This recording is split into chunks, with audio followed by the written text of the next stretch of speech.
Chapter 1. Order of Visualization. The exercise of the visualizing faculty keeps your mind in order and attracts to you the things you need to make life more enjoyable in an orderly way. If you train yourself in practice of deliberately picturing your desire and carefully examining it, you will soon find that your thought and desires come and proceed in more orderly procession than ever before. Having reached a state of ordered mentality, you are no longer in a constant state of mental hurry. Hurry is fear, and consequently destructive. In other words, when your understanding grasps the power to visualize your heart's desire and hold it with your will, it attracts to you all things requisite to the fulfillment of that picture by the harmonious vibrations of the law of attraction. You realize that since order is heaven's first law, and visualization places things in their natural element, then it must be a heavenly thing to visualize. Everyone visualizes, whether they know it or not. Visualizing is the great secret of success. The conscious use of this great power attracts to you greatly multiplied resources, intensifies your wisdom, and enables you to make use of advantages which you formerly failed to recognize.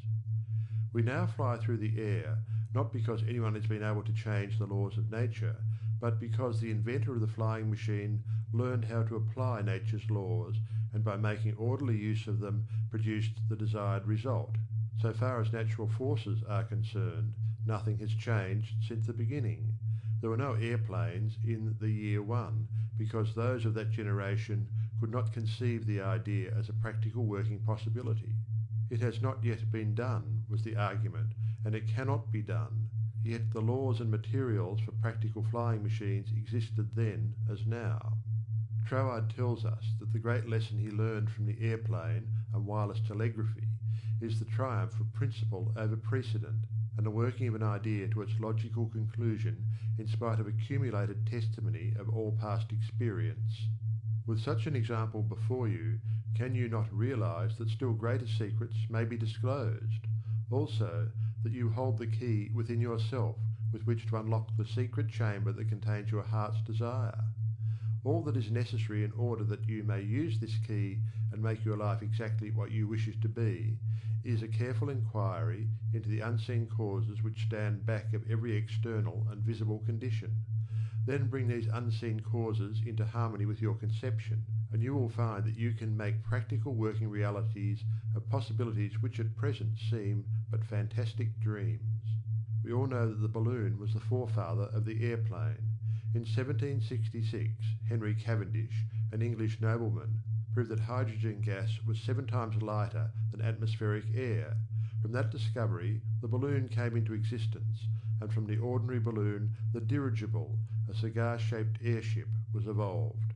Study of aeronautics and the laws of aerial locomotion of birds and projectiles led to the belief that mechanism could be evolved by which heavier-than-air machines could be made to travel from place to place, and remain in the air by the maintenance of great speed which would overcome by propulsive force the ordinary law of gravitation.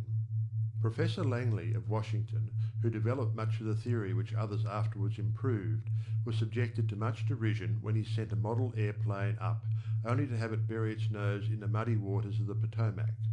But the Wright brothers, who experimented in the latter part of the 19th century, realized the possibility of traveling through the air in a machine that had no gas bag. They saw themselves enjoying this mode of transportation with great facility.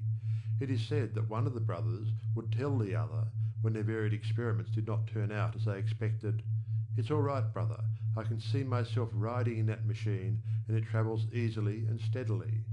Those Wright brothers knew what they wanted, and kept their pictures constantly before them. In visualizing, or making a mental picture, you are not endeavoring to change the laws of nature. You are fulfilling them. Your object in visualizing is to bring things into regular order both mentally and physically. When you realize that this method of employing the creative power brings your desires, one after another, into practical material accomplishment, your confidence in a mysterious but unfailing law of attraction, which has its central power station in the very heart of your word picture, becomes supreme. Nothing can shake it. You never feel that it is necessary to take anything from anybody else. You have learned that asking and seeking have receiving and finding as their co-relatives. You know that all you have to do is to start the plastic substance of the universe flowing into the thought molds your picture desire provides. Chapter 2. How to attract to yourself the things you desire. The power within you which enables you to form a thought picture is the starting point of all there is. In its original state, it is the undifferentiated formless substance of life. Your thought picture forms the mould, so to speak, into which this formless substance takes shape. Visualizing, or mentally seeing things and conditions as you wish them to be, is the condensing, the specializing power in you that might be illustrated by the lens of a magic lantern. The magic lantern is one of the best symbols of this imaging faculty. It illustrates the working of the creative spirit on the plane of the initiative and selection, or in its concentrated specializing form, in a remarkably clear manner. This picture slide illustrates your own mental picture, invisible in the lantern of your mind until you turn on the light of your will. That is to say, you light up your desire with absolute faith that the creative spirit of life in you is doing the work. By the steady flow of light of the will on the spirit, your desired picture is projected upon the screen of the physical world, an exact reproduction of the pictured slide in your mind. Visualizing without a will sufficiently steady to inhibit every thought and feeling contrary to your picture would be as useless as a magic lantern without the light.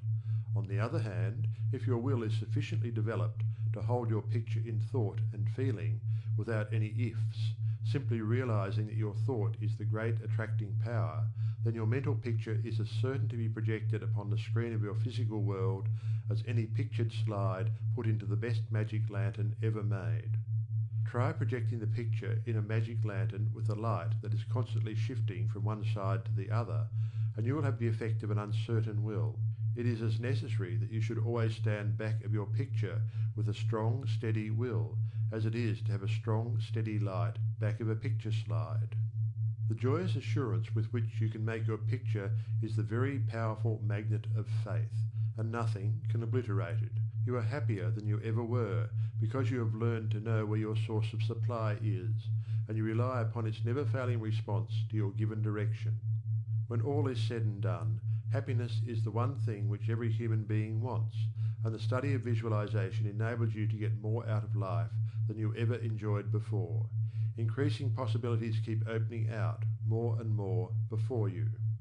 A businessman once told me that since practicing visualization and forming the habit of devoting a few minutes each day to thinking about his work as he desired it to be in a large, broad way, his business had more than doubled in 6 months. His method was to go into a room every morning before breakfast and take a mental inventory of his business as he had left it the night before, and then enlarge upon it. He said he expanded and expanded in this way until his affairs were in remarkably successful condition. He would see himself in his office doing everything that he wanted done. His occupation required him to meet many strangers every day. In his mental picture he saw himself meeting these people, understanding their needs and supplying them in just the way they wished. This habit, he said, had strengthened and steadied his will in an almost inconceivable manner. Furthermore, by thus mentally seeing things as he wished them to be, he had acquired the confident feeling that a certain creative power was exercising itself for him and through him for the purpose of improving his little world. When you first begin to visualize seriously, you may feel, as many others do, that someone else may be forming the same picture you are, and that, naturally, would not suit your purpose. Do not give yourself any unnecessary concern about this. Simply try to realize that your picture is an orderly exercise of the universal creative power specifically applied. Then you may be sure that no one can work in opposition to you. The universal law of harmony prevents this. Endeavour to bear in mind that your mental picture is universal mind exercising its inherent powers of initiative and selection specifically. God, or universal mind, made man for the specific purpose of differentiating himself through him. Everything that is came into existence in this same way, by this self-same law of self-differentiation, and for the same purpose. First the idea, the mental picture, or the prototype of the thing, which is the thing itself, in its incipiency or plastic form.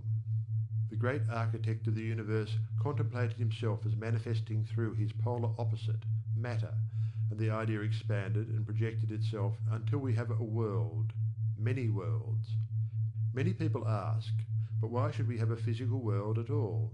The answer is, because it is the nature of originating substance to solidify under directivity rather than activity, just as it is the nature of wax to harden when it becomes cold, or plaster of Paris to become firm and solid when exposed to the air. Your picture in this same divine substance in its fluent state, taking shape through the individualized centre of divine operation, your mind. And there is no power to prevent this combination of spiritual substance from becoming physical form. It is the nature of spirit to complete its work, and an idea is not complete until it has made for itself a vehicle. Nothing can prevent your picture from coming into concrete form except the same power which gave it birth, yourself. Suppose you wish to have a more orderly room. You look about your room and the idea of order suggests boxes, closets, shelves, hooks, and so forth. The box, the closet, the hooks, all are concrete ideas of order, vehicles through which order and harmony suggest themselves. Chapter 3. Relation between mental and physical form. Some persons feel that it is not quite proper to visualize for things. It's too material, they say. But material form is necessary for the self-recognition of spirit from the individual standpoint, and this is the means through which the creative process is carried forward. Therefore, far from matter being an illusion and something that ought not to be, as some metaphysical teachers have taught, matter is the necessary channel for the self-differentiation of spirit. However, it is not my desire to lead you into lengthy and tiresome scientific reasoning in order to remove the mystery of visualization and to put it upon a logical foundation. Naturally, each individual will do this in his own way.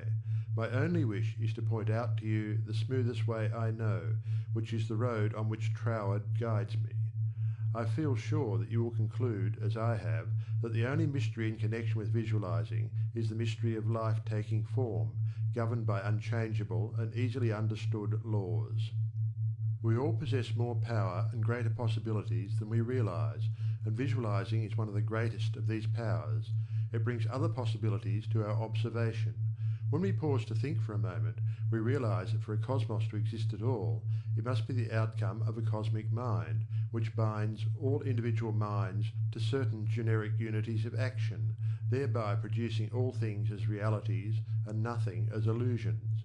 If you will take this thought of Troward's and meditate upon it without prejudice, you will surely realize that concrete material form is an absolute necessity of the creative process. Also, that matter is not an illusion, but a necessary channel through which life differentiates itself. If you consider matter in its right order as the polar opposite to spirit, you will not find any antagonism between them. On the contrary, together they constitute one harmonious whole. And when you realize this, you feel, in your practice of visualizing, that you are working from cause to effect, from beginning to finish. In reality, your mental picture is the specialized working of the originating spirit. One could talk for hours on purely scientific lines, showing, as Troward says, that raw material for the formation of the solar systems is universally distributed throughout all space. Yet investigation shows that while the heavens are studded with millions of suns, there are spaces that show no signs of a cosmic activity. This being true, there must be something which started cosmic activity in certain places, while passing over others in which the raw material was equally available. At first thought, one might attribute the development of cosmic energy to the etheric particles themselves. Upon investigation, however, we find this to be mathematically impossible in a medium which is equally distributed throughout space, for all its particles are in equilibrium. Therefore, no one particle possesses in itself a greater power of originating motion than the other. Thus we find that the initial movement, though working in and through the particles of primary substance, is not the particles themselves. It is this something we mean when we speak of spirit. The same power that brought universal substance into existence will bring your individual thought or mental picture into physical form. There is no difference of kind in the power. The only difference is a difference of scale. The power and the substance themselves are the same. Only in working out your mental picture it has transferred its creative energy from the universal to the scale of the particular, and is working in the same unfailing manner from its specific centre, your mind. Chapter 4. Operation of your mental picture. The operation of a large telephone system may be used as a simile. The main or head central subdivides itself into many branch centrals, every branch being in direct connection with its source, and each individual branch recognizing the source of its existence, reports all things to its central head. Therefore, when assistance of any nature is required, new supplies, difficult repairs to be done, or what not, the branch in need goes at once to its central head. It would not think of referring its difficulties, or its successes, to the main central of a telegraph system, although they belong to the same organisation. These different branch centrals know that the only remedy for any difficulty must come from the central out of which they were projected. If we, as individual branches of the universal mind, would refer our difficulties in the same confident manner to the source from which we were projected, and use the remedies that it has provided, we would realise what Jesus meant when he said, "Ask, and ye shall receive." Our every requirement would be met. Surely the Father must supply the child. The trunk of the tree cannot fail to provide for its branches. Everything animate or inanimate is called into existence or outstandingness by a power which itself does not stand out. The power that creates the mental picture, the originating spirit substance of your pictured desire, does not stand out. It projects the substance of itself, that is, a solidified counterpart of itself, while it remains invisible to the physical eye. Only those will ever appreciate the value of visualizing who are able to realize Paul's meaning when he said, "The worlds were formed by the word of God. Things which are seen are not made of things which do appear." There is nothing unusual or mysterious in the idea of your pictured desire coming into material evidence. It is the working of a universal natural law. The world was projected by the self-contemplation of the universal mind, and this same action is taking place in its individualized branch, which is the mind of man. Everything in the whole world has its beginning in mind, and comes into existence in exactly the same manner from the hat on your head to the boots on your feet. All are projected thoughts, solidified. Your personal advance in evolution depends upon your right use of the power of visualizing, and your use of it depends on whether you recognize that you, yourself, are a particular centre through and in which the originating spirit is finding ever new expression for potentialities already existing within itself. This is evolution, this continual unfolding of existing, though outwardly invisible things. Your mental picture is the force of attraction that evolves and combines the originating substance into specific shape.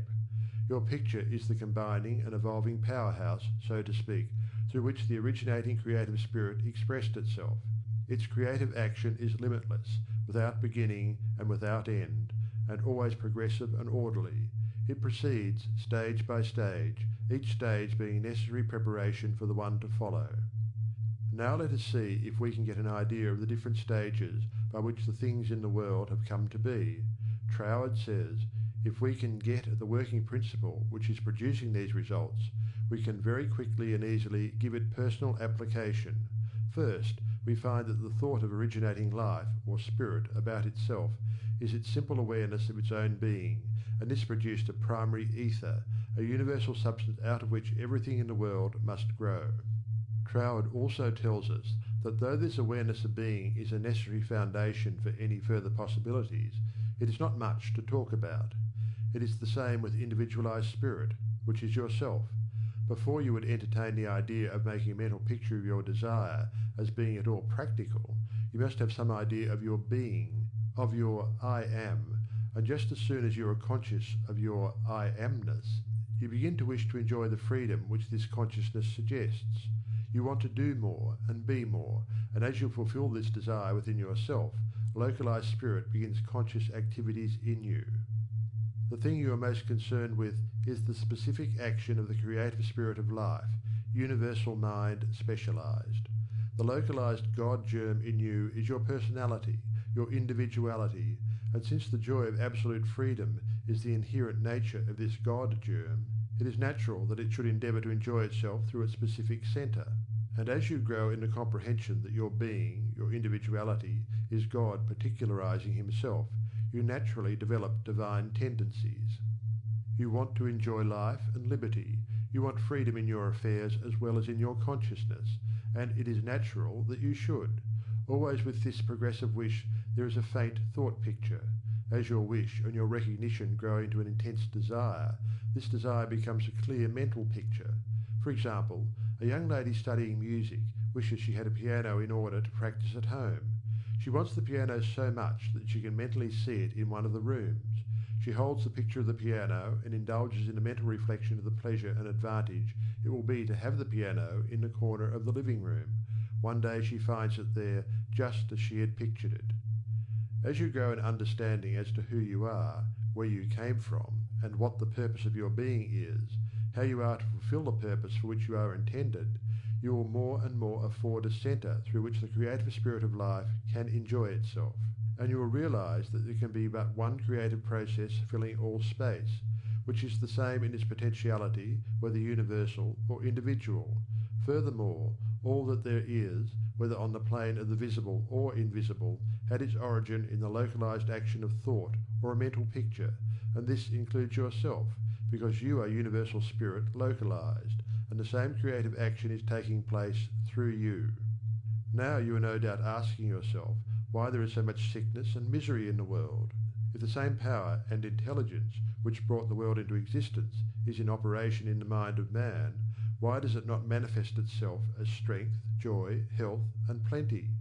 If one can have one's desires fulfilled by simply making a mental picture of that desire, holding on to it with the will, and doing without anxiety on the outward plane whatever seems necessary to bring the desire into fulfillment, then there seems no reason for the existence of sickness and poverty.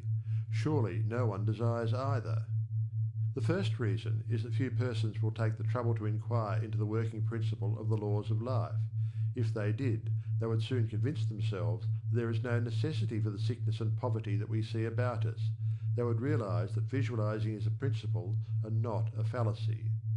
There are a few who have found it worthwhile to study this simple, though absolutely unfailing law that will deliver them from bondage. However, the race as a whole is not willing to give the time required for this study. It is either too simple or too difficult. They may make a picture of their desire with some little understanding of visualizing for a day or two, but more frequently it is for an hour or two.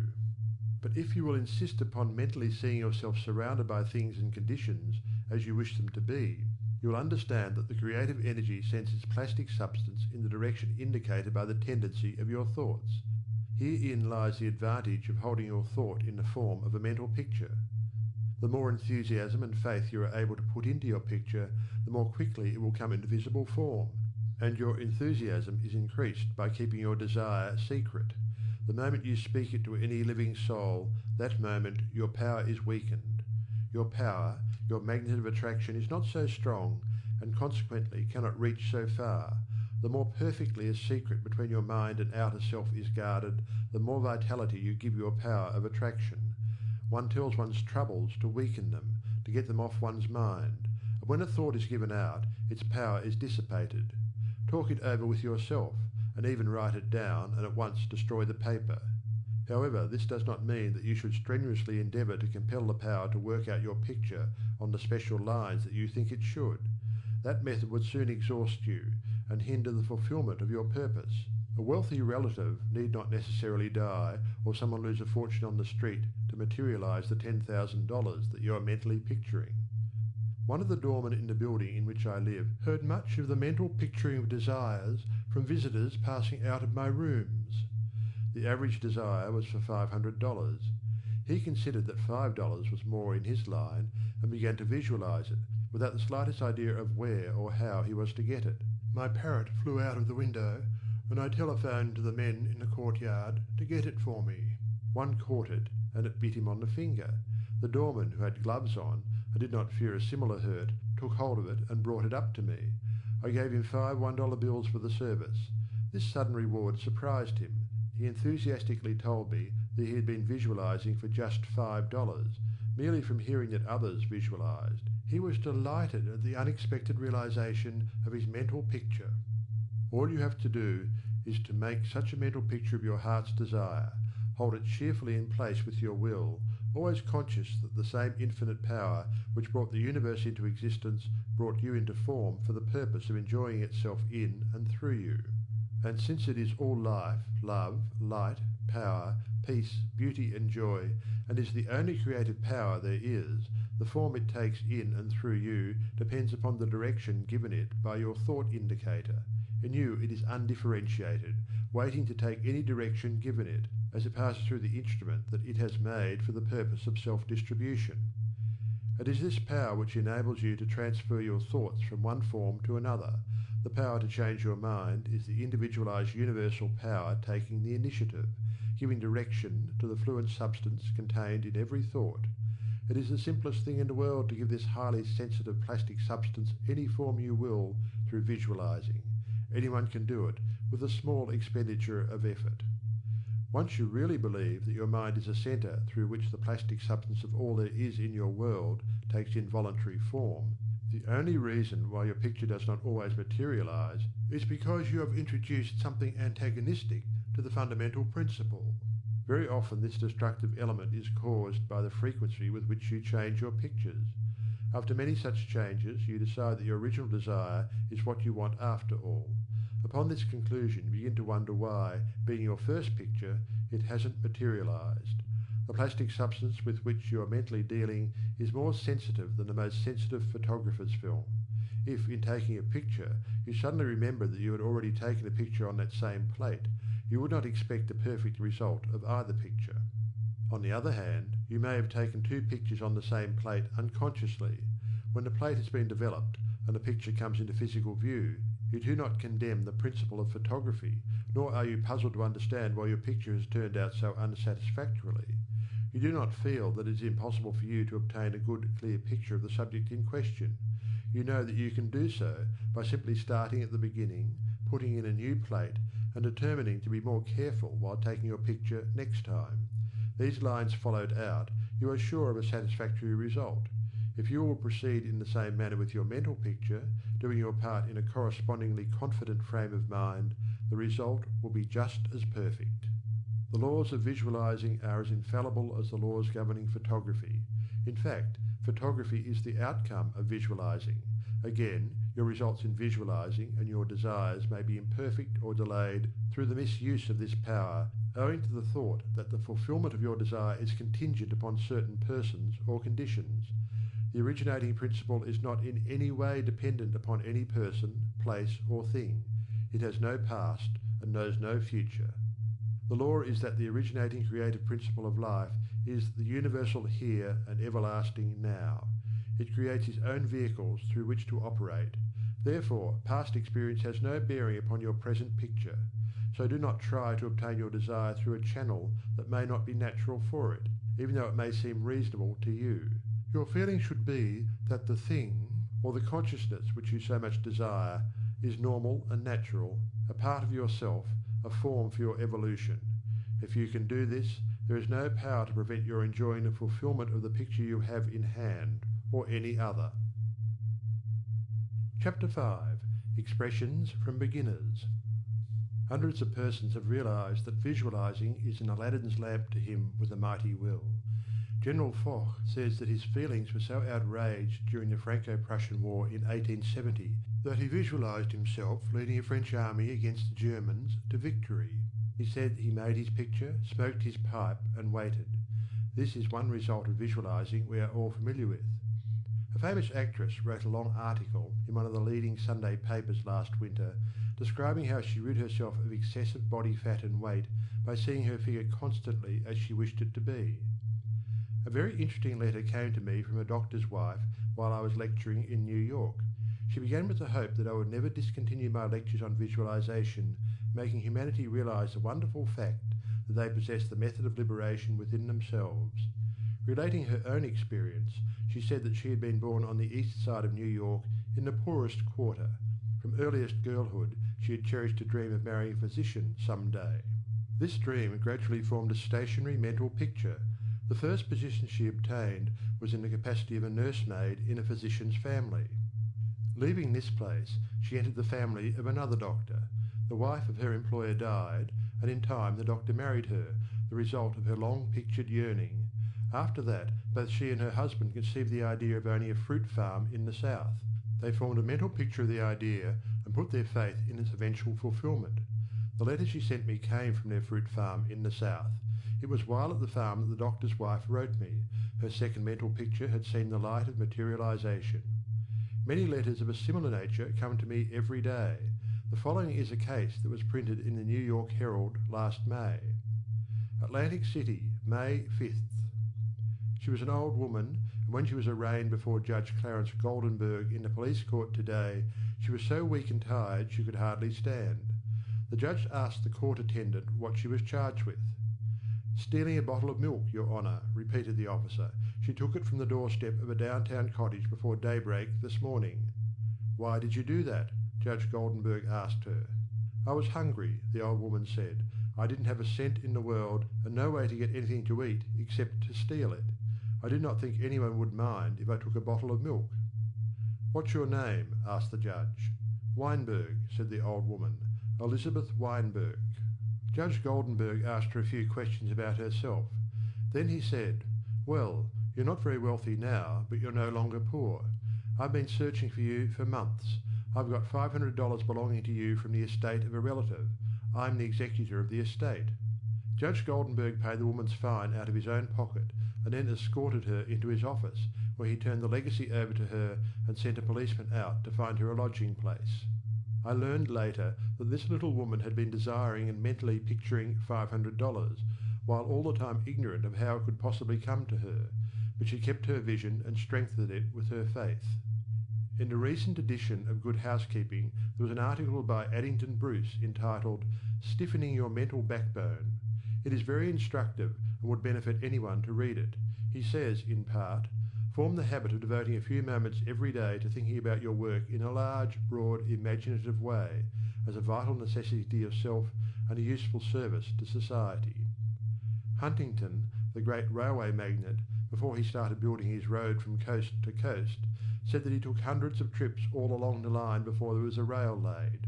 It was said that he would sit for hours with a map of the United States before him and mentally travel from coast to coast, just as we do now over his fulfilled mental picture. It would be possible to call your attention to hundreds of similar cases. The best method of picturing to yourself that which you may desire is both simple and enjoyable, if you once understand the principle back of it well enough to believe it. First, and above everything else, be sure of what it is you really want.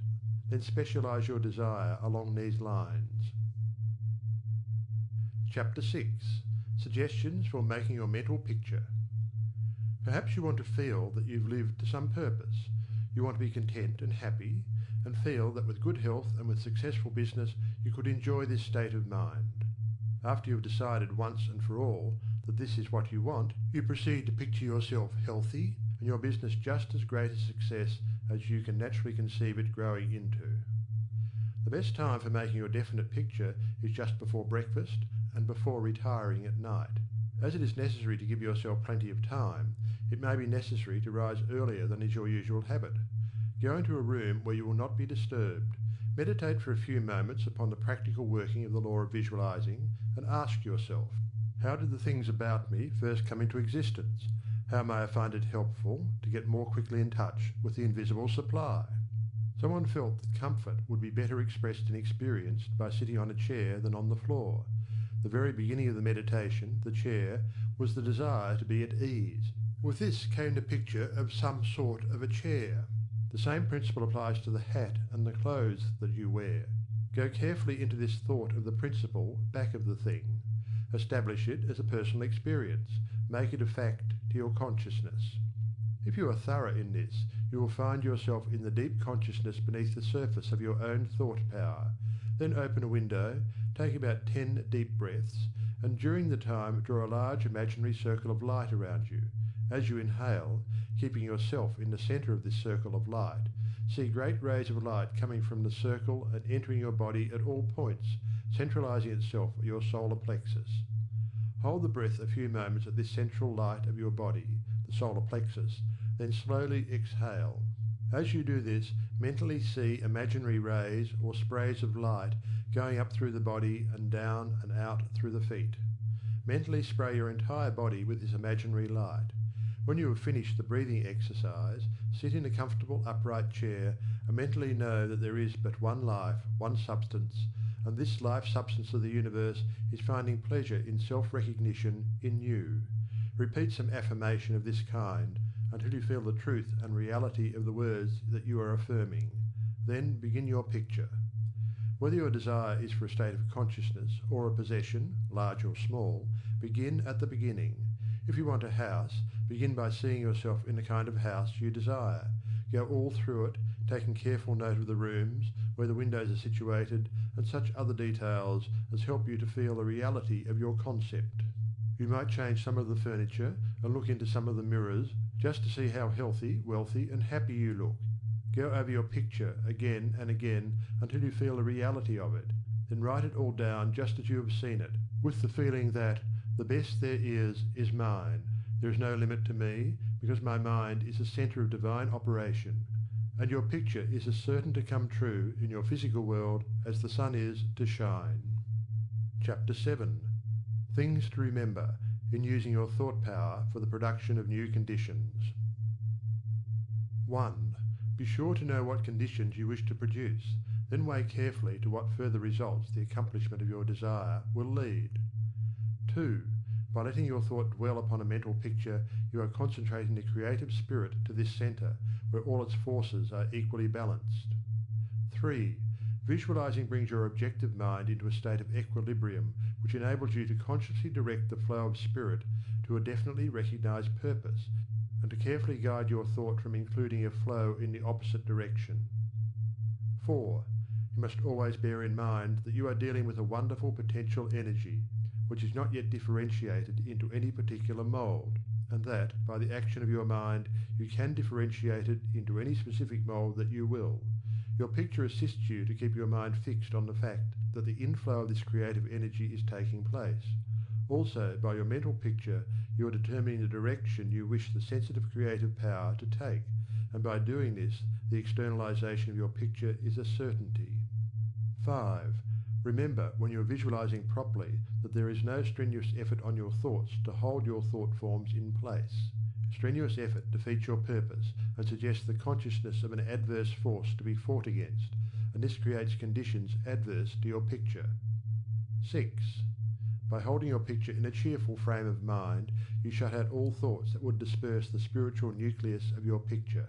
Because the law is creative in its action, your pictured desire is certain of accomplishment. 7. The seventh and great thing to remember in visualizing is that you are making a mental picture for the purpose of determining the quality you are giving to the previously undifferentiated substance and energy, rather than to arrange the specific circumstances for its manifestation. That is the work of creative power itself. It will build its own forms of expression quite naturally, if you will allow it, and save you a great deal of needless anxiety. What you really want is expansion in a certain direction, whether of health, wealth, or whatnot, and so long as you get it, as you surely will if you confidently hold to your picture, what does it matter whether it reaches you by some channel which you thought you could count upon, or through some other of whose existence you had no idea? You are concentrating energy of a particular kind for a particular purpose. Bear this in mind, and let specific details take care of themselves, and never mention your intention to anyone. Remember always that nature, from her clearly visible surface to her most arcane depths, is one great storehouse of light and good, entirely devoted to your individual use. Your conscious oneness with the great whole is the secret of success. When once you have fathomed this, you can enjoy your possession of the whole or a part of it at will, because by your recognition you have made it and can increasingly make it yours. Never forget that every physical thing, whether for you or against you, was a sustained thought before it was a thing. Thought as thought is neither good nor bad. It is creative action and always takes physical form. Therefore the thoughts you dwell upon become the things you possess or do not possess. Chapter 8. Why I took up the study of mental science. I have frequently been questioned about my reasons for taking up the study of mental science, and as to the results of my search. not only in knowledge of principles, but also in the application of that knowledge to the development of my own life and experience. Such inquiries are justifiable because one who essays the role of a messenger and teacher of psychological truths can only be effective and convincing as he or she has tested them in the laboratory of mental experience. This is particularly true in my case, as the only personal pupil of Thomas Troward, the greatest master of mental science of the present day, whose teaching is based upon the relation borne by the individual mind toward the universal creative mind, which is the giver of life, and the manner in which that relation may be invoked to secure expansion and fuller expression in the individual life. The initial impulse toward the study of mental science was an overwhelming sense of loneliness. In every life there must come some such experiences of spiritual isolations as, at that period, pervaded my life. Notwithstanding the fact that each day found me in the midst of friends, surrounded by mirth and gaiety, there was a persistent feeling that I was alone in the world. I had been a widow for about 3 years, wandering from country to country, seeking for peace of mind. The circumstances and surroundings of my life were such that my friends looked upon me as an unusually fortunate young woman. Although they recognised that I had sustained a great loss when my husband died, they knew that he had left me well provided for, free to go anywhere at pleasure, and having many friends. Yet, if my friends could have penetrated my inmost emotions, they would have found a deep sense of emptiness and isolation. This feeling inspired a spirit of unrest that drove me on and on in fruitless search upon the outside for that which I later learned could only be obtained from within. I studied Christian Science, but it gave me no solace, though fully realising the great work the scientists were doing, and even having the pleasure and privilege of meeting Mrs. Eddy personally. But it was impossible for me to accept the fundamental teachings of Christian Science and make practical application of it. When about to abandon the search for contentment and resign myself to resume a life of apparent amusement, a friend invited me to visit the great seer and teacher Abdu'l-Baha. After my interview with this most wonderful of men, my search for contentment began to take a change. He had told me that I would travel the world over seeking the truth, and when I had found it, would speak it out. The fulfilment of the statement of this great seer then seemed to be impossible, but it carried a measure of encouragement, and at least indicated that my former seeking had been in the wrong direction. I began, in a feeble and groping way, to find contentment within myself, for had he not intimated that I should find the truth? This was the big thing, and about the only thing I remember of our interview. A few days later, upon visiting the office of a New Thought practitioner, my attention was attracted to a book on his table entitled The Edinburgh Lectures on Mental Science by Thomas Troward. It interested me to see that Troward was a retired divisional judge from the Punjab, India. I purchased the book, thinking I would read it through that evening. Many have endeavoured to do the same thing, only to find, as I did, that the book must be studied in order to be understood, and hundreds have decided, just as I did, to give it their undivided attention. After finding this treasure book, I went to the country for a few days, and while there studied the volume as thoroughly as I could. It seemed extremely difficult, and I decided to purchase another book of Troward's, in the hope that its study might not require so much of an effort. Upon inquiry, I was told that a subsequent volume, The Door Lectures, was much the simpler and better of the two books. When I procured it, I found that it also must be studied. It took me weeks and months to get even a vague conception of the meaning of the first chapter of Door, which is entitled Entering into the Spirit of It. I mean by this that it took me months to enter into the spirit of what I was reading. But in the meantime, a paragraph from page 26 arrested my attention as seeming the greatest thing I had ever read. I memorized it and endeavoured with all my soul to enter into the spirit of Troward's words. The paragraph reads, "My mind is a centre of divine operation. The divine operation is always for expansion and fuller expression, and this means the production of something beyond what has gone before, something entirely new, not included in the past experience, though proceeding out of it by an orderly sequence of growth. Therefore, since the divine cannot change its inherent nature, it must operate in the same manner with me. Consequently, in my own special world, of which I am the centre, it will move forward to produce new conditions, always in advance of any that have gone before." It took an effort on my part to memorize this paragraph, but in the endeavour towards this end, the words seemed to carry with them a certain stimulus. Each repetition of the paragraph made it easier for me to enter into the spirit of it. The words expressed exactly what I had been seeking for. My one desire was for peace of mind. I found it comforting to believe that the divine operation in me could expand to fuller expression and produce more and more contentment. In fact, a peace of mind and a degree of contentment greater than I had ever known. The paragraph further inspired me with deep interest to feel that the life spark in me could bring into my life something entirely new. I did not wish to obliterate my past experience, but that was exactly what Troward said it would not do. The divine operation would not exclude my past experience, but proceeding out of them would bring some new thing that would transcend anything that I had ever experienced before. Meditation on these statements brought with it a certain joyous feeling. What a wonderful thing it would be if I could accept and sincerely believe, beyond all doubt, that this one statement of Troward's was true. Surely the divine could not change its inherent nature, and since divine life is operating in me, I must be divinely inhabited, and the divine in me must operate just as it operates upon the universal plane. This meant that my whole world of circumstances, friends and conditions would ultimately become a world of contentment and enjoyment of which I am the centre. This would all happen just as soon as I was able to control my mind, and thereby provide a concrete centre around which the divine energies could play. Surely it was worth trying for. If Troward had found this truth, why not I? This idea held me to my task. Later I determined to study with the man who had realized and given to the world so great a statement. It had lifted me from my state of despondency. The immediate difficulty was the need for increased finances. Chapter 9. How I attracted to myself $20,000. In the laboratory of experience in which my newly revealed relation to divine operation was to be tested, the first problem was a financial one. My income was a stipulated one, quite enough for my everyday needs. But it did not seem sufficient to enable me to go comfortably to England where Troward lived, and remain for an indefinite period to study with so great a teacher as he must be. So before inquiring whether Troward took pupils, or whether I would be eligible in case he did, I began to use the paragraph I had memorized. Daily, in fact almost hourly, the words were in my mind.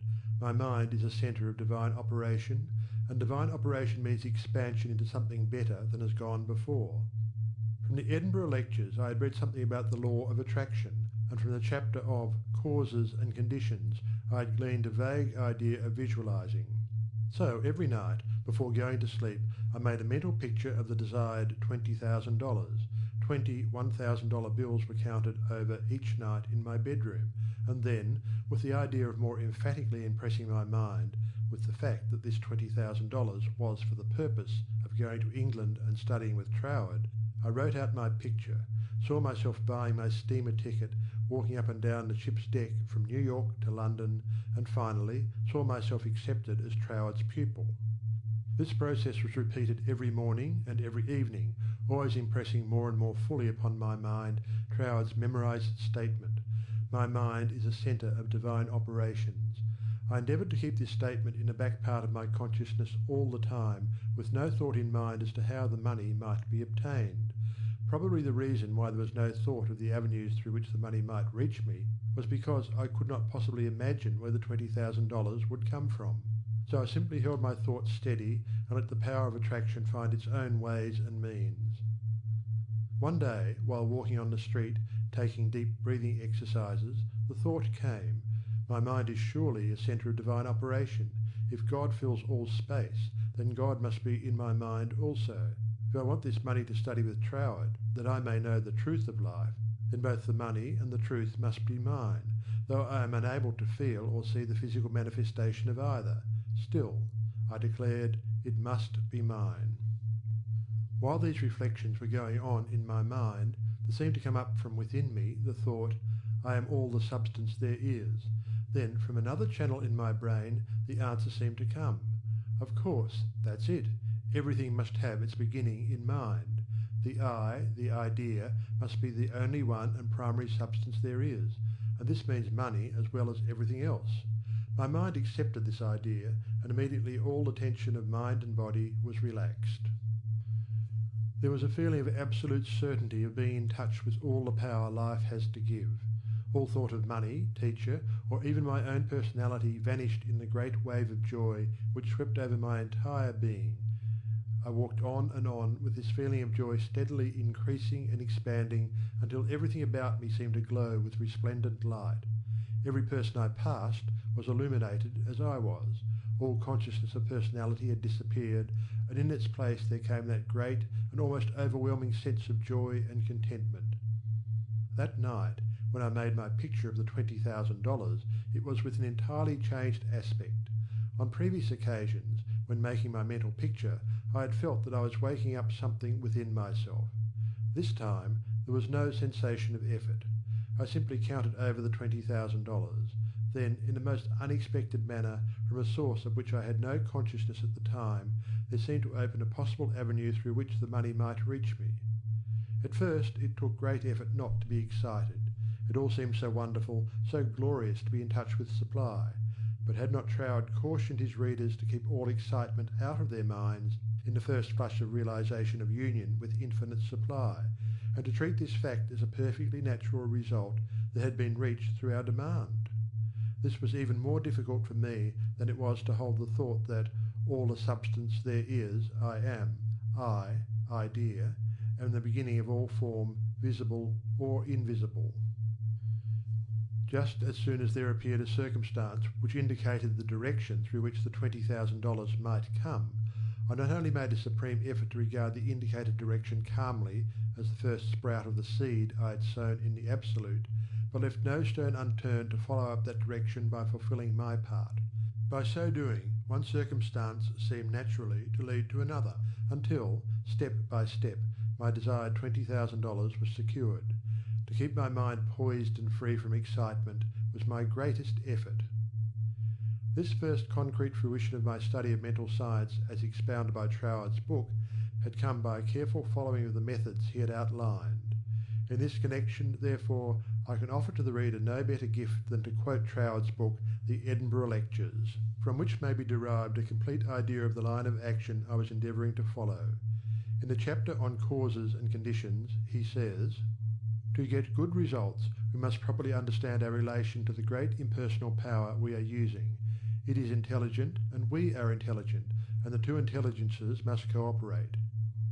We must not fly in the face of the law, expecting it to do for us what it can only do through us, and we must therefore use our intelligence with the knowledge that it is acting as the instrument of a greater intelligence, and because we have this knowledge we may and should cease from all anxiety as to the final result.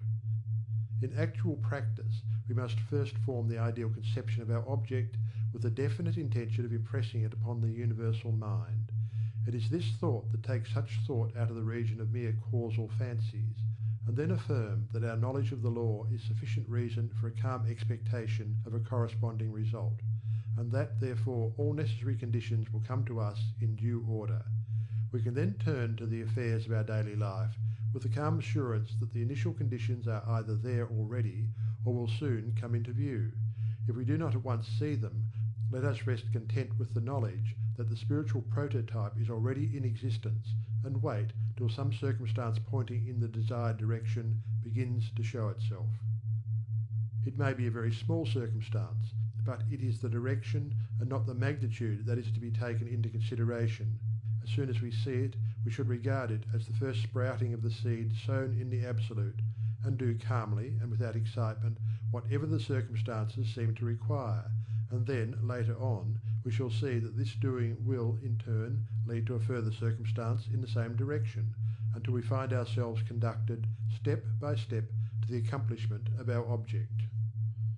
In this way, the understanding of the great principle of the law of supply will, by repeated experiences, deliver us more and more completely out of the region of anxious thought and toilsome labour, and bring us into a new world where the useful employment of all our powers, whether mental or physical, will only be an unfolding of our individuality upon the lines of its own nature, and therefore a perpetual source of health and happiness, a sufficient inducement, surely, to the careful study of the laws governing the relation between the individual and the universal mind.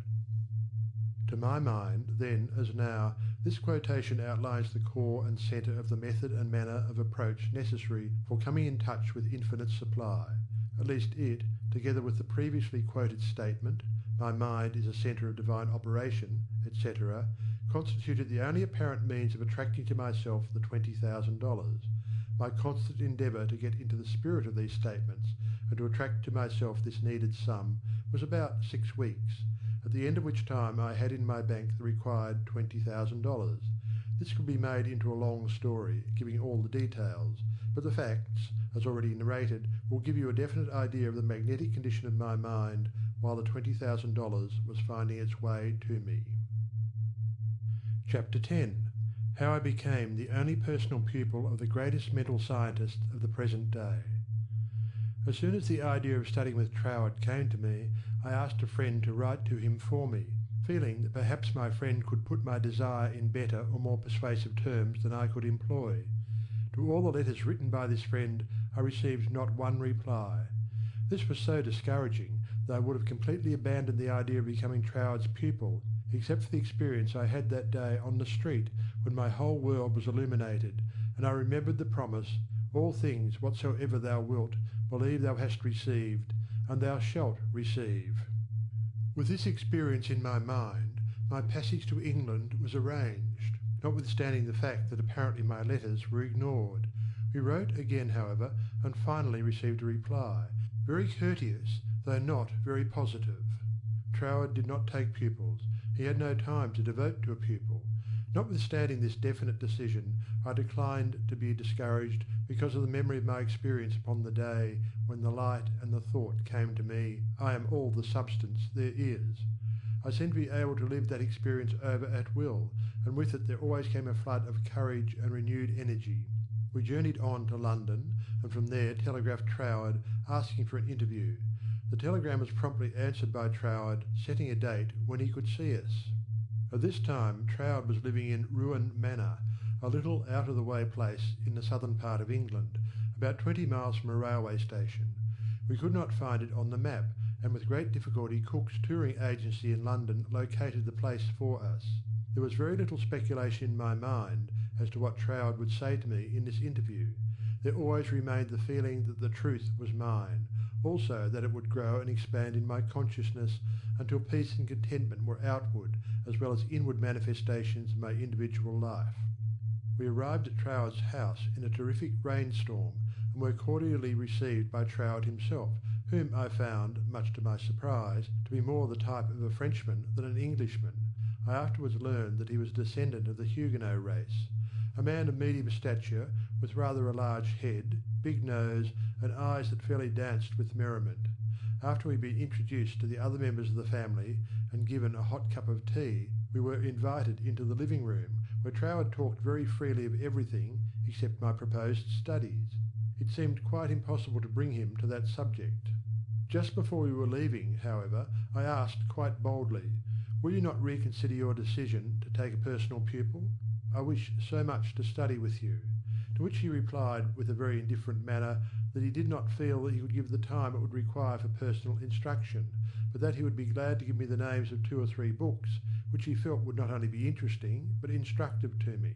He said he felt much flattered and pleased that I had come all the way from America to study with him, and as we walked out through the lane from his house to our automobile, his manner became less indifferent. A feeling of sympathy seemed to touch his heart, and he turned to me with the remark, "You might write to me, if so inclined, after you get to Paris, and perhaps, if I have time in the autumn, we could arrange something, though it does not seem possible now." I lost no time in following up his very kind invitation to write. My letters were all promptly and courteously answered, but there was never a word of encouragement as to my proposed studies. Finally, about 2 months later, there came a letter with a question in it. "What do you suppose is the meaning of this verse in the 21st chapter of Revelation?" 16. "And the city lieth foursquare, and the length is as large as the breadth. And he measured the city with the reed, 12,000 furlongs. The length and the breadth and the height of it are equal." Instinctively I knew that my chance to study with Troward hung upon my giving the correct answer to that question. The definition of the verse seemed utterly beyond my reach. Naturally, answers came to my mind, but I knew intuitively that none was correct. I began bombarding my scholarly friends and acquaintances with the same question. Lawyers, doctors, priests, nuns and clergymen all over the world received letters from me with this question in them. Later, answers began to return to me, but intuition told me that none was correct. All the while I was endeavouring to find the answer for myself, but none seemed to come. I memorized the verse in order that I might meditate upon it.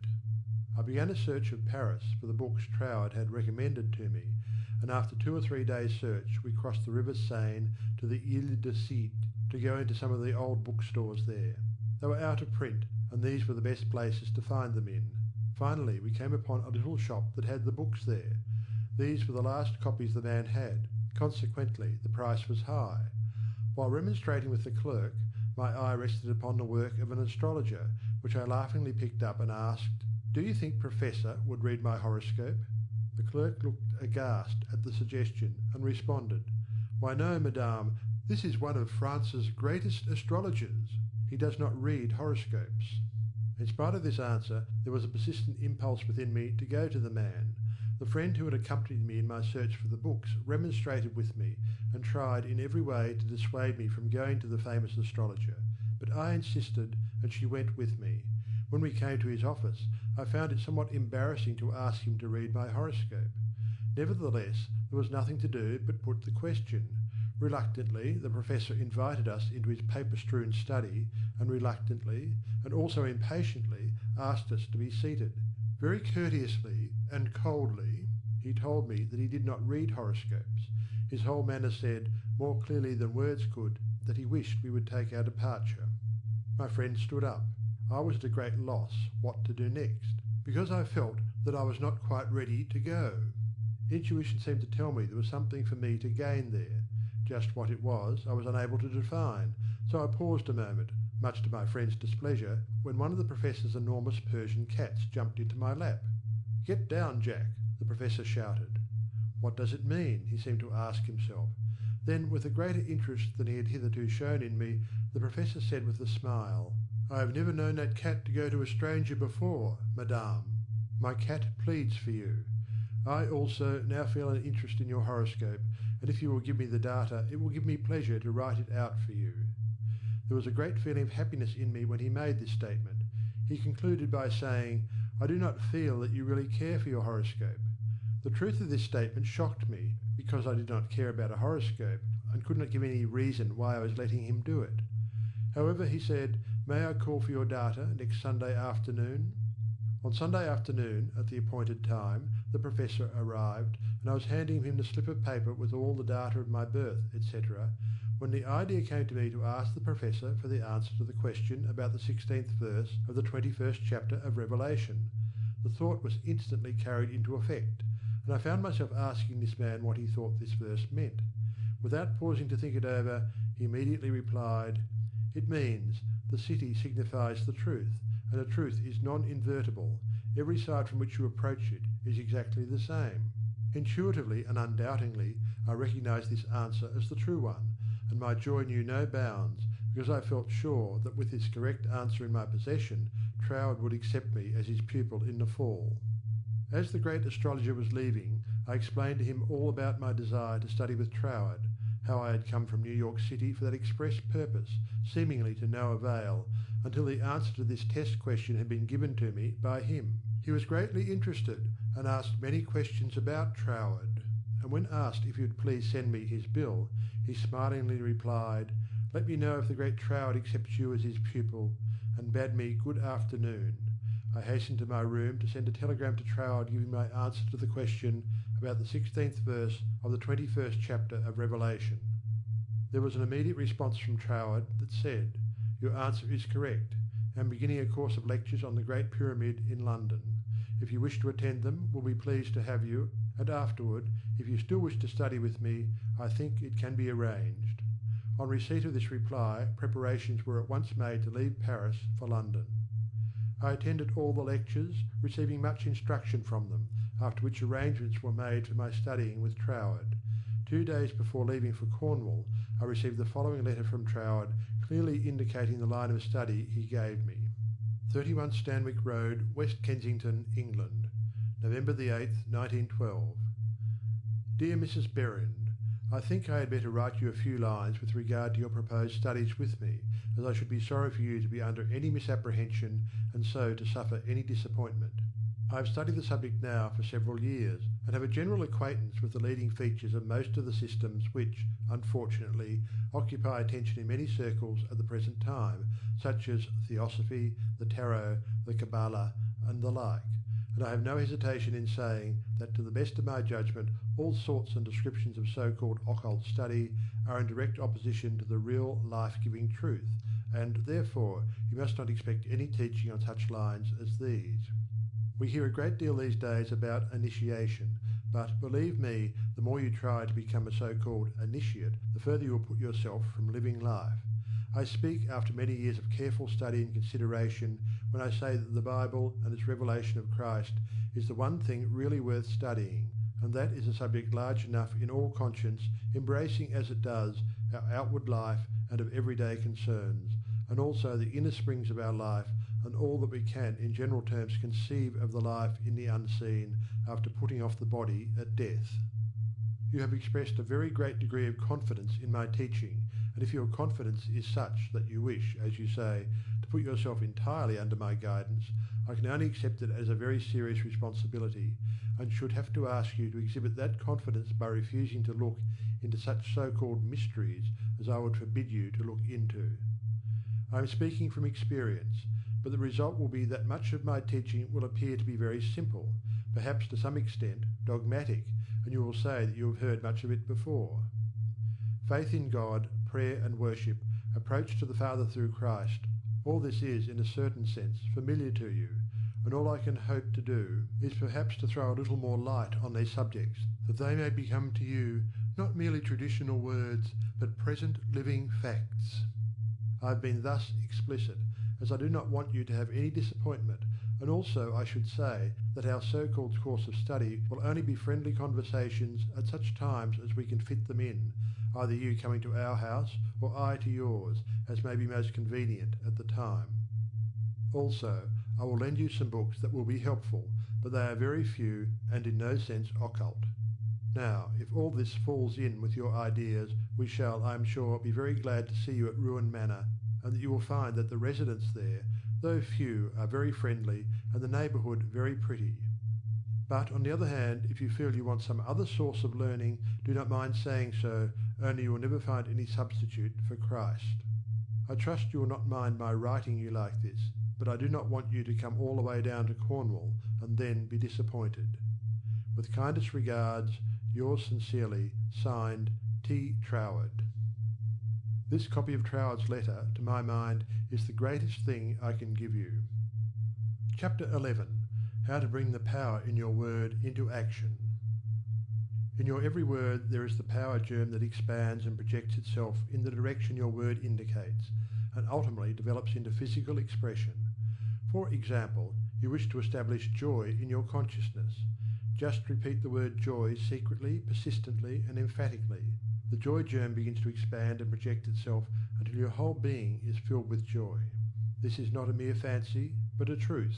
Once you experience this power, you will daily prove that these facts have not been fabricated to fit a theory, but the theory has been built up by careful observation of facts. Everyone knows that joy comes from within. Another may give you cause for joy, but no one can be joyous for you.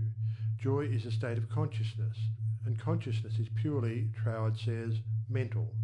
Mental faculties always work under something which stimulates them, and this stimulus may come either from without, through the external senses, or from within, by the consciousness of something not perceptible on the physical plane. The recognition of this interior source of stimulus enables you to bring into your consciousness any state you desire. Once a thing seems normal to you, it is as surely yours through the law of growth and attraction as it is yours to no addition after you have the conscious use of figures. This method of repeating the word makes the word in all its limitless meaning yours, because words are the embodiment of thoughts, and thought is creative, neither good nor bad, simply creative. This is the reason why faith builds up and fear destroys. Only believe, and all things are possible unto you. It is faith that gives you dominion over every adverse circumstance or condition. It is your word of faith that sets you free, not faith in any specific thing or act, but simple faith in your best self in all ways. It is because of this ever-present creative power within the heart of the Word that makes your health, your peace of mind, and your financial condition a reproduction of your most habitual thought. Try to believe and understand this, and you will find yourself master of every adverse circumstance or condition, a prince of power. Chapter 12. How to increase your faith. But, you ask, how can I speak the word of faith when I have little or no faith? Every living thing has faith in something or somebody. It is the quality of the creative energy in the positive faith thought which gives it vitality, not the form it takes. Even intense fear is alive with faith. You fear smallpox because you believe it possible for you to contract it. You fear poverty and loneliness because you believe them possible for you. It is your habitual tendency of thought that reappears in your mind, your body and your affairs, not the occasional thought upon some specific line or desire. It is the faith which understands that every creation had its birth in the womb of thought words that gives you dominion over all things, your lesser self included, and this feeling of faith is increased and intensified through observing what it does. This observation is the observation of your state of consciousness when you did, not when you hoped you might, but feared it was too good to be true. How did you feel that time when you simply had to bring yourself into a better frame of mind and did, or you had to have a certain thing and got it? Live these experiences over again and again, mentally, until you really feel in touch with the self that knows and does, and the best there is yours. Chapter 13. The reward of increased faith. Because you have expanded your faith into the faith and laws of the universe that know no failure, your faith in the best of yourself, the principle of life in you, has brought you into conscious realization that you are not a victim of the universe, but a part of it.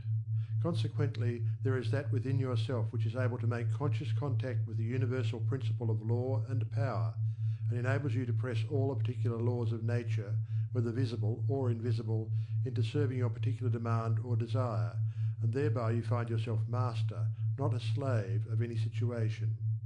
Troward tells us that this mastering is to be accomplished by knowledge, and the only knowledge which will afford this purpose, in all its measureless immensity, is the knowledge of the personal element in universal spirit, and its reciprocity to our own personality. In other words, the words you think, the personality you feel yourself to be, are all reproductions in miniature or specialized God or universal spirit. All your word thoughts were God word forms before they were yours. The words you use are the instruments, channels, through which the creative energy takes shape. Naturally, this sensitive creative power can only reproduce in accordance with the instrument through which it passes. All disappointments and failures are the result of endeavouring to think one thing and produce another. This is just as impossible as it would be for an electric fan to be used for lighting purposes or for water to flow through a crooked pipe in a straight line. The water must take the shape of the pipe through which it flows. Even more truly, this sensitive, invisible, fluent substance must reproduce outwardly the shape of the thought word through which it passes. This is the law of its nature. Therefore, it logically follows, as a man thinketh, so is he. Hence, when your thought, or word form, is in correspondence with the eternal constructive and forward movement of the universal law, then your mind is the mirror in which the infinite power and intelligence of the universe sees itself reproduced, and your individual life becomes one of harmony. Chapter 14. How to make nature respond to you. It should be steadily borne in mind that there is an intelligence and power in all nature and all space that is always creative and infinitely sensitive and responsive. The responsiveness of its nature is twofold. It is creative and amenable to suggestion. Once the human understanding grasps this all-important fact, it realizes the simplicity of the law of life. All that is necessary is to realize that your mind is a center of divine operation, and consequently contains that within itself which accepts suggestions, and expect all life to respond to your call, and you will find suggestions which tend to the fulfillment of your desire coming to you, not only from your fellow men, but also from the flowers, the grass, the trees, and the rocks, which will enable you to fulfill your heart's desire if you act upon them in confidence on this physical plane. Faith without works is dead, but faith with works sets you absolutely free. Chapter 15. Faith with Works, What It Has Accomplished. It is said of Tyson, the great Australian millionaire, that the suggestion to make the desert land of Australia blossom as the rose came to him from a modest little Australian violet while he was working as a bushman for something like 3 shillings a day. He used to find these friendly little violets growing in certain places in the woods, and something in the flower touched something akin to itself in the mind of Tyson, and he would sit on the side of his bunk at night and wonder how flowers and vegetable life could be given an opportunity to express itself in the desert land of Australia. No doubt he realised that it would take a long time to save enough money to put irrigating ditches in the desert lands, but his thought and feeling was sure it could be accomplished, and if it could be done, he could do it. If there was a power within himself that was able to capture the idea, then there must be a responsive power within the idea itself that could bring itself into a practical physical manifestation. He resolutely put aside all questions as to the specific ways and means which would be employed in bringing his desire into physical manifestation, and simply kept his thoughts centred upon the idea of making fences and seeing flowers and grass where none existed. Since the responsiveness of reproductive creative power is not limited to any local condition of mind, his habitual meditation and mental picture set his ideas free to roam in an infinitude and attract to themselves other ideas of a kindred nature. Therefore, it was not necessary for Tyson to wait and see his ideas and desires fulfilled until he had saved from his 3 shillings a day enough money to irrigate the land, for his ideas found other ideas in a financial world which were attuned in sympathy with themselves, and doors of finance were quickly opened. All charitable institutions are maintained upon the principle of the responsiveness of life. If this were not true, no one would care to give, simply because another needed. The law of demand and supply, cause and effect, can never be broken. Ideas attract to themselves kindred ideas. Sometimes they come from a flower, a book, or out of the invisible. You are sitting or walking, intent upon an idea not quite complete as to the ways and means of fulfilment, and behold, along comes another idea, from no one can tell where, and finds friendly lodging with your idea, one idea attracting another, and so on until your desires are physical facts.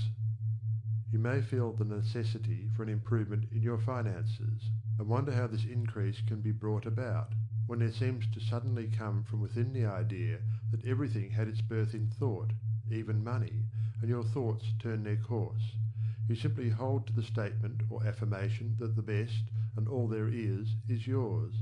Since you are able to capture ideas from the infinite through the instrument of your intuition, you let your mind rest upon that thought, knowing full well that this very thought will respond to itself. Your inhibition of the thought of doubt and feeling of anxiety enables the reassuring ideas to establish themselves and attract to themselves I can and I will ideas, which gradually grow into physical form of the desire in mind. In the conscious use of the universal power to reproduce your desires in physical form, 3 facts should be borne in mind. First, all space is filled with a creative power. Second, this creative power is amenable to suggestion. Third, it can only work by deductive methods. As Troward tells us, this last is an exceedingly important point, for it implies that the action of the ever-present creative power is in no way limited by precedent. It works according to the essence of the spirit of the principle. In other words, this universal power takes its creative direction from the word you give it. Once man realizes this great truth, it becomes the most important of all his consideration with what character this sensitive reproductive power is invested. It is the unvarying law of this creative life principle that, as a man thinketh in his heart, so is he. If you realize the truth that the only creative power can be to you only what you feel and think it to be, it is willing and able to meet your demands. Troward says, if you think your thought is powerful, then your thought is powerful. As a man thinketh in his heart, so is he, is the law of life, and the creative power can no more change this law than an ordinary mirror can reflect back to you a different image than the object you hold before it. As you think, so are you, does not mean as you tell people you think, or as you would wish the world to believe you think. It means your innermost thoughts, that place where no one but you knows. None can know the Father save the Son, and no one can know the Son but the Father. Only the reproductive creative spirit of life knows what you think until your thoughts become physical facts and manifest themselves in your body, your brain, or your affairs. Then everyone with whom you come in contact may know, because the Father, the intelligent creative energy which heareth in secret, hears your most secret thoughts, rewards you openly, reproduces your thoughts in physical form. As you think you know, that is what you become, should be kept in the background of your mind constantly. This is watching and praying without ceasing. And when you are not feeling quite up to par physically, pray. Suggestions as to how to pray or ask, believing you have already received. Scientific thinking, positive thought. Suggestions for practical application. Try, through careful, positive, enthusiastic, though not strenuous, thought, to realize that the indescribable, invisible substance of life fills all space, that its nature is intelligent, plastic, subjective substance. 5 o'clock in the morning is the best time to go into this sort of meditation. If you will retire early every night for 1 month, before falling asleep, impress firmly upon your subjective mind the affirmation, "My Father is the ruler of all the world and is expressing his directing power through me." You will find that the substance of life takes form in the moulds of your thoughts. Do not accept the above suggestion simply because it is given to you. Think it over carefully until the impression is made upon your own subconscious mind understandingly. Rise every morning, as was suggested before, at 5 o'clock. Sit in a quiet room in a straight-backed chair and think out the affirmation of the previous evening, and you will realize and be able to put into practice your princely power with the realization, to some extent at least, that your mind really is a center through which all the creative energy and power there is taking form. Scientific prayer. The principle underlying scientific prayer. In prayer for a change in condition, physical, mental, or financial, for yourself or another, bear in mind that the fundamental necessity for the answer to prayer is the understanding of the scientific statement. Ask, believing you have already received, and you shall receive. This is not as difficult as it appears on the surface, once you realize that everything has its origin in the mind, and that which you seek outwardly, you already possess. No one can think a thought in the future. Your thought of a thing constitutes its origin. Therefore, the thought form of the thing is already yours as soon as you think it. Your steady recognition of this thought possession causes the thought to concentrate, to condense, to project itself, and to assume physical form. To get rich through creation. The recognition or conception of new forces of wealth is the loftiest aspiration you can take into your heart, for it assumes and implies a furtherance of all noble aims. Items to be remembered about prayer for yourself or another. Remember that that which you call treatment or prayer is not, in any sense, hypnotism. It should never be your endeavour to take possession of the mind of another.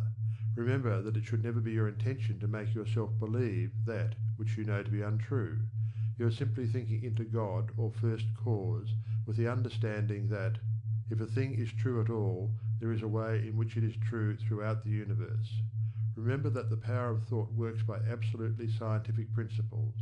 These principles are expressed in the language of the statement, "As a man thinketh in his heart, so is he." This statement contains a world of wisdom, but man's steady recognition and careful application of the statement itself is required to bring it into practical use. Remember that the principles involved in being as we think in our heart are elucidated and revealed by the law, "As you sow, you shall reap." Remember that your freedom to choose just what you will think, just what thought possession you will affirm and claim, constitutes God's gift to you.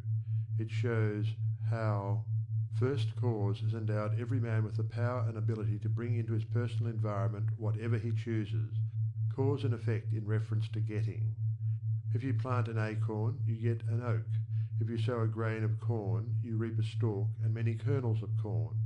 You always get the manifestation of that which you consciously or unconsciously affirm and claim, habitually declare and expect, or in other words, as you sow.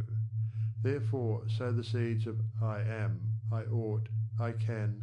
I will realize that because you are, you ought, that because you ought, you can, that because you can, you do. The manifestation of this truth, even in a small degree, gives you the indisputable understanding that dominion is your charter right. You are an heir of first cause, endowed with all the power he has. God has given you everything. All is yours, and you know that all you have to do is to reach out your mental hand and take it. This formula may serve as a pattern to shape your own prayer or affirmation into God for the benefit of another or yourself. If, for another, you speak the Christian name of the person you wish to help, then dismiss their personality entirely from your consciousness. Intensify your thought by meditating upon the fact that there is that in you which finds the way, which is the truth and is the life. You are affirming this fact, believing that since you are thinking this, it is already yours. Having lifted up your feelings to the central idea of this meditation, you examine your own consciousness to see if there is aught which is unlike God. If there is any feeling of worry, fear, malice, envy, hatred, or jealousy, turn back in your meditation to cleanse your thought through the affirmation that God's love and purity fill all space, including your heart and soul. Reconcile your thought with the love of God, always remembering that you are made in the image and likeness of love. Keep this cleansing thought in mind until you feel you have freed your consciousness entirely of all thoughts and feelings other than love and unity with all humanity. Then, if denials do not disturb you, deny all that is unlike your desired manifestation. This accomplished, you almost overlay your denial with the affirmative thought that you are made in the image and likeness of God, and that you already have your desire fulfilled in its original spiritual or thought form. Closing of prayer. Prayer as a method of thought is a deliberate use of the law which gives you the power of dominion over everything which tends in any way to hamper your perfect liberty. You have been given life that you may enjoy it more and more fully. The steady recognition of this truth makes you declare yourself a prince of power. You recognize, accept, and use this power as a child of a king, and hence dominion is your birthright. Then, when you feel the light of this great truth flooding your consciousness, open the floodgates of your soul in heartfelt praise that you have the understanding that the Creator and his creation are one. Also that the Creator is continually creating through his creation. Close your treatment in the happy assurance that the prayer which is fulfilled is not a form of supplication, but a steady habitual affirming that the Creator of all creation is operating specifically through you. Therefore, the work must be perfectly done. Your mind is a centre of divine operation. Hints for application and practice. For every 5 minutes given to reading and study of the theories of mental science, spend 15 minutes in the use and application of the knowledge acquired. 1. Spend 1 minute in every 24 hours in conscientiously thinking over the specification that must be observed in order to have your prayers answered. 2. Practice the steady recognition of desirable thought possession for 2 periods of 15 minutes each every day. Not only time yourself each period to see how long you can keep a given conception before your mental vision, but also keep a written record of the vividness with which you experience your mental image.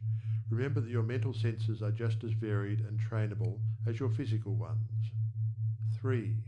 Spend 5 minutes every day between 12 noon and 1 o'clock with a mental search for new sources of wealth. Chapter 17. Things to remember. Remember that the greatest mental scientist the world has ever known, Jesus Christ, the man, said that all things are possible unto you. Also, the things I do, you can do. Did he tell the truth? Jesus did not claim to be more divine than you are. He declared the whole human race children of God. By birth, he was no exception to this rule. The power he possessed was developed through his personal effort. He said you could do the same if you would only believe in yourself. A great idea is valueless unless accompanied by physical action. God gives the idea, man works it out on the physical plane. All that is really worthwhile is contentment. Self-command alone can produce it. The soul and body are one.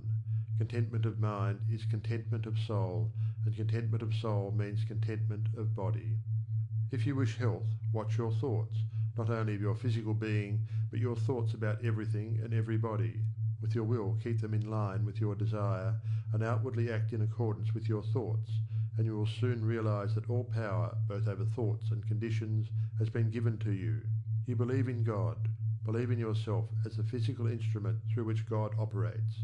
Absolute dominion is yours when you have sufficient self-mastery to conquer the negative tendency of thoughts and actions. Ask yourself daily, what is the purpose of the power which put me here? How can I work with the purpose for life and liberty in me? Upon having decided these questions, endeavour hourly to fulfil them. You are a law unto yourself.